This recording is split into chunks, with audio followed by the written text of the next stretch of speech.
Animals here in the forest are known for their natural colorings and markings, which help them to blend into the tree lines. Oh my gosh. Right over on the right-hand side in the corner is the okapi. The okapi looks like it's related to a zebra since it has those stripes there on its legs. However, that's not a zebra relative at all. It's the only living relative of the giraffe. Okapis are generally very reclusive, and because of that, they were not discovered by Westerners until 1901. Prior to that time, they were thought to be a mythical creature. Only the locals knew better, and they never told anyone. Watering holes can be important gathering spots for animals, so we'll see if anything's going on right now. Not looking like too much activity.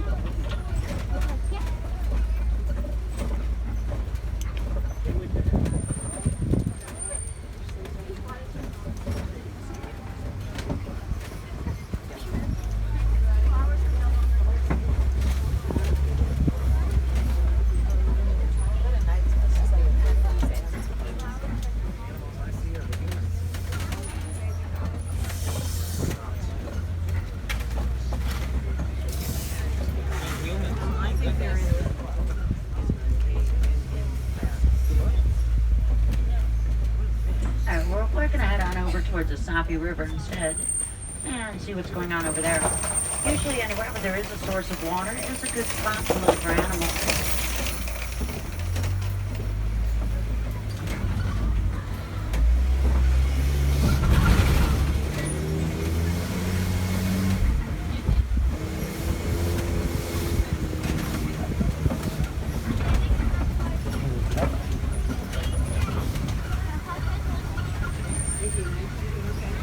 It looks like right up ahead there is a hippo taking a nap there out on the banks.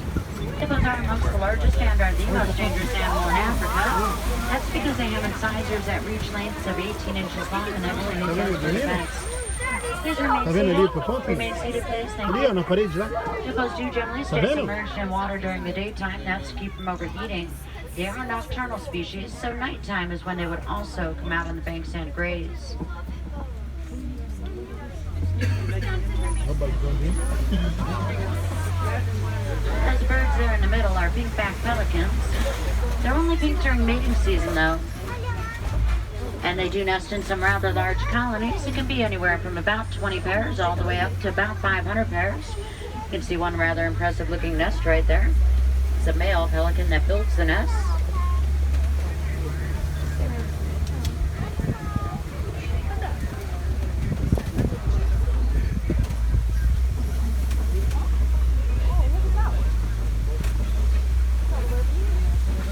Right over on the banks there, right beneath us, is the Nile crocodile.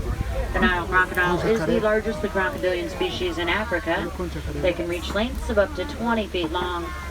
Quite a few crocs there in the water. A lot of times when they are in the water, all you'll see at the surface is just the eyes and the nose sticking up. But they can also stay fully submerged underwater for hours at a time. The Nile crocodile, like all reptiles, is ectothermic. That means that they have no internal means of generating any sort of body heat whatsoever. They rely completely on their environment for that. That's why they are frequently found sunning themselves on the banks of waters during the daytime. It's just in order to warm up some.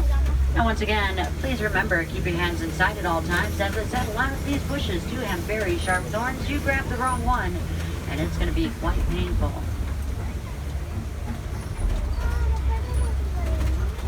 Right over on the right here is one of the more unique trees found out here on the reserve. Known as a baobab tree, but it's also known as an upside down tree because it looks like it has its roots coming right out the top. It's actually just leafless right now though, and it'll remain that way for about 9 months out of the year in order to conserve water.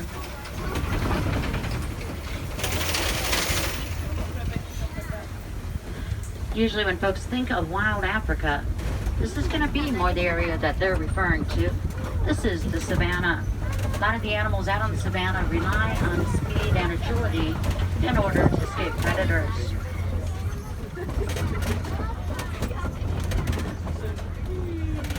Right up ahead are the Ankole cattle, also known as the Watusi cattle. That's after the Watusi tribe, which first domesticated them about 2,000 years ago. They're the only domesticated species found out on the reserve because they do generally live side by side with wildlife. So they're right at home out here with all the other animals. The horns on those cattle are rather impressive looking. They grow to about 3 to 4 feet in length. And because their blood vessels run throughout those horns, it acts as a cooling system for the cattle. And as I was saying, though, about really long thorns. Check out this bush that we're right next to. Those are, what, about 2-inch long thorns?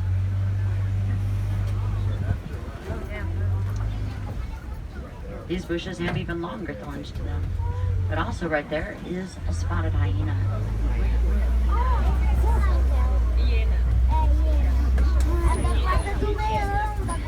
Hyenas live in female-dominated clans where every single female ranks above every single male.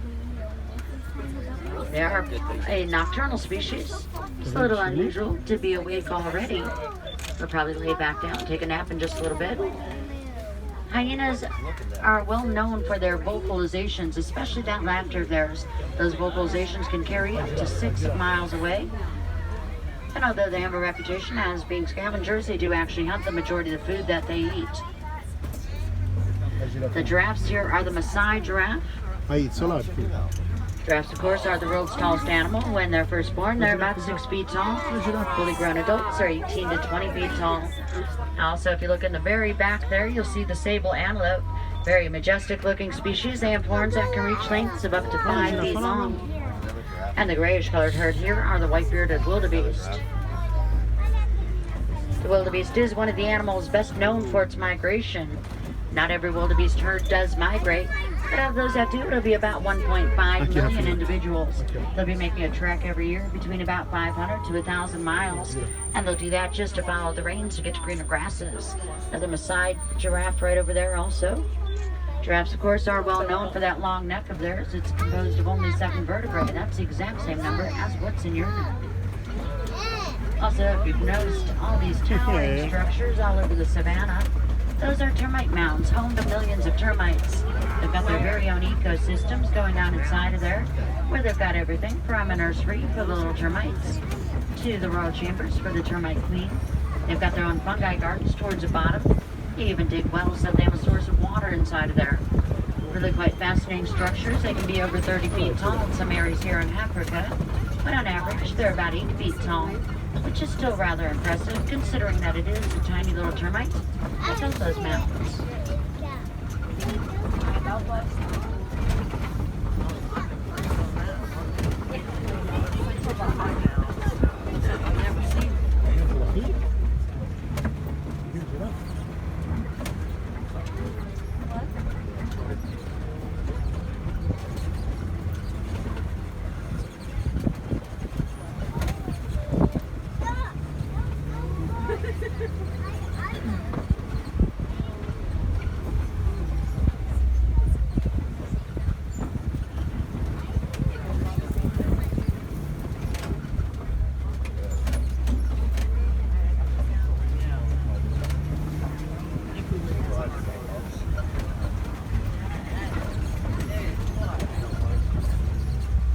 Like a lot of the animals have gathered together in just one spot.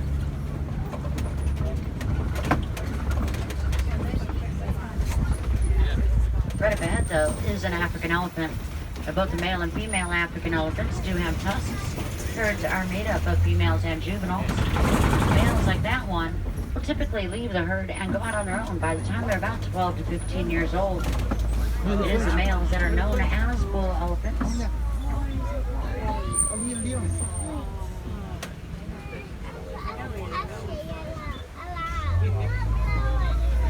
See if we can get a better view of that elephant here.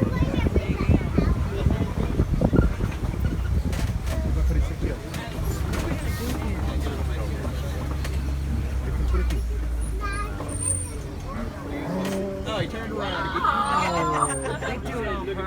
Yeah, that is really a huge elephant there. But not the best angle of an elephant, so we're going to continue onward. And we are heading towards the other side of Savannah. Bit of a bumpy road to get there, though. With any luck, though, you just might be able to find a herd of elephants along the way. Herds are led by the matriarch of the family, one of the eldest of the females. She'll be one of the ones with all the knowledge and experience in the area, and she needs that because she controls all the movements of the herd. It is up to her to lead the herd to an Amps 5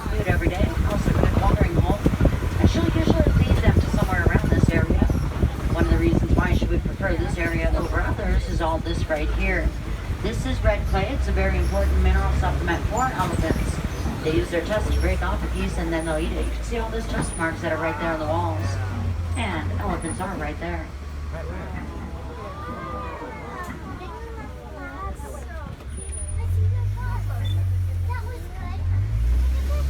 Alright, we're going to go around all these trees and bushes, see if maybe by chance we can get a good view of the rest of the herd.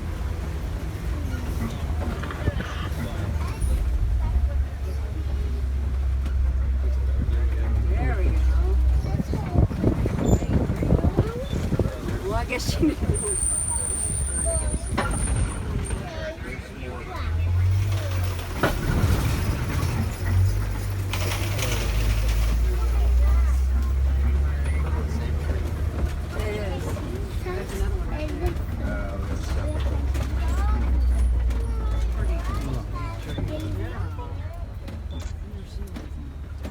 Now you may notice a lot of dirt on a lot of these elephants. They use dirt as a natural sunscreen.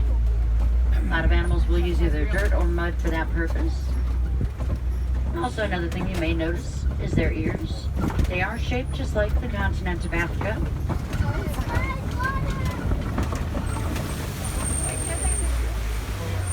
A lot of times you see elephants flapping those ears around. By doing that, they are able to cool their body temperature down by about 15 degrees, so it is very effective for them. Elephants also have very excellent hearing.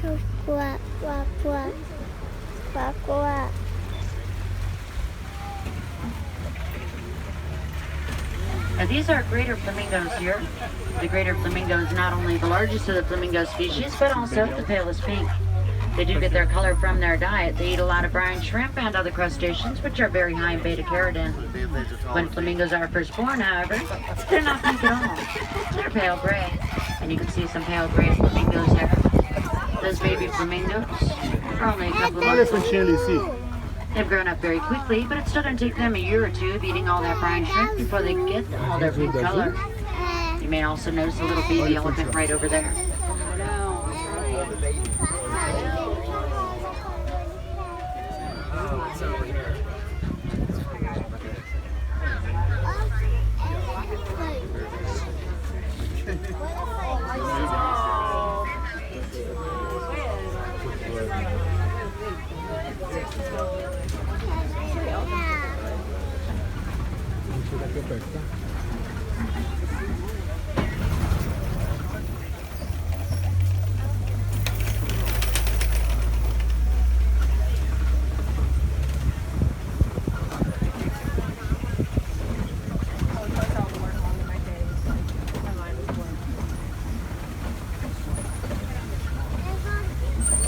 On the right there, that's water buck. Water buck drink an unusually high amount of water for an antelope species. Because of that, they're only found living around sources of water. They do have a rather shaggy, rather greasy type of coat to them, which gives them a little bit of extra waterproofing for their environment.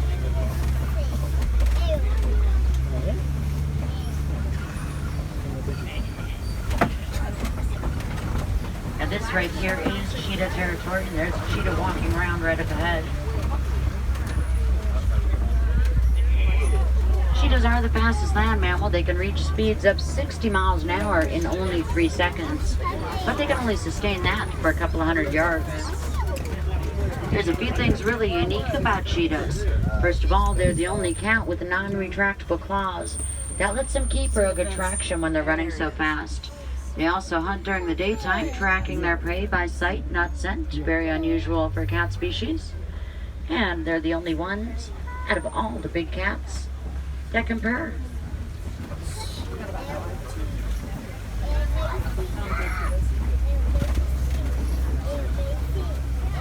Right up ahead is what's known as a Covey Rock Formation. There's a very good vantage point for animals like the pride of lions there to see everything going on all around them. Right up ahead is a male lion. It's a male that defends the territory, protects any cubs that there may be. And also look at the top of those rocks, there's a couple of lionesses up there. Lionesses are the ones that do the hunting at night. Lions are nocturnal. They spend about 16 to 20 hours out of every day just laying around, resting and sleeping. There's not usually a lot of activity out of them until later on in the evening. And then it's usually going to be a little ways after sunset when they're not only most active, but also a lot of times, that's when they'll be most vocal.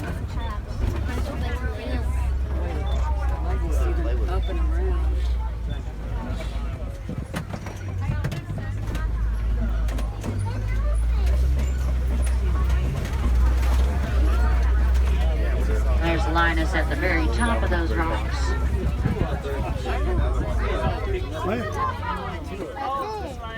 Lá na pedra, lá em cima, ó. É porque eles ficam acordados à noite.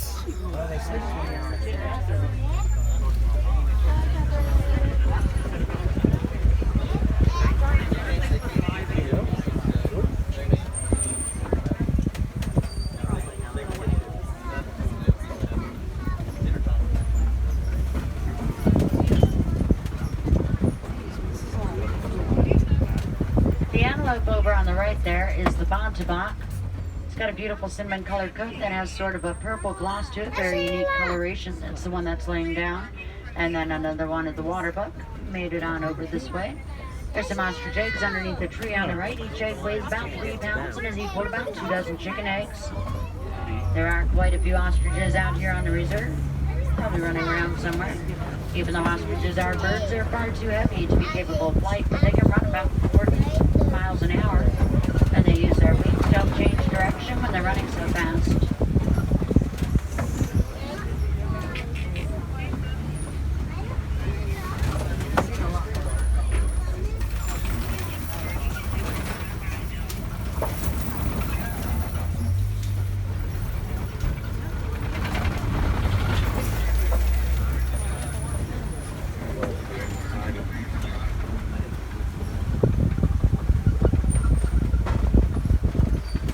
Birds right ahead. Those are going to be yellow-billed storks. Looks like they're doing some fishing right now. Also, though, over to the right is the scimitar horned oryx. Gets its name from the shape of its horns. Resembles scimitar weapons from the Middle East. Those horns grow to about 3 feet long. It is generally a desert-dwelling species of antelope, although it's adapted to living on the outskirts of that environment. It's got a very light-colored coat that helps it out quite a bit by reflecting the sunlight and keeping it a little bit cooler. One of the most amazing things about the scimitar horned oryx, though, is that it can go about 9 months without ever taking a drink of water.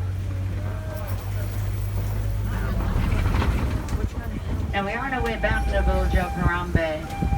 If you have not yet done so, you may want to think about hopping on that Wildlife Express train over to Rafiki's Planet Watch. The last Wildlife Express train departs Africa at 4:30. That is in about 15 minutes. Over there is where you can meet Rafiki and Dr. McStuffins. You can check out our veterinary clinic and nutrition center. There's a conservation station and also a capture section where you can pet some domestic species. Also, if you haven't checked out Girl Falls Exploration Trail, you may want to do that. All the trails throughout the park close at 4:45 today.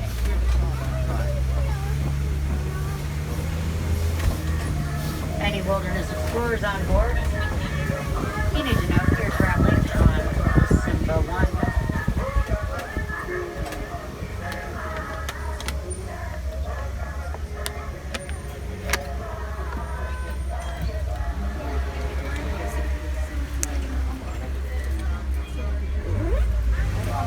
Now, once again, my name is Luann. It's been my pleasure being your safari guide.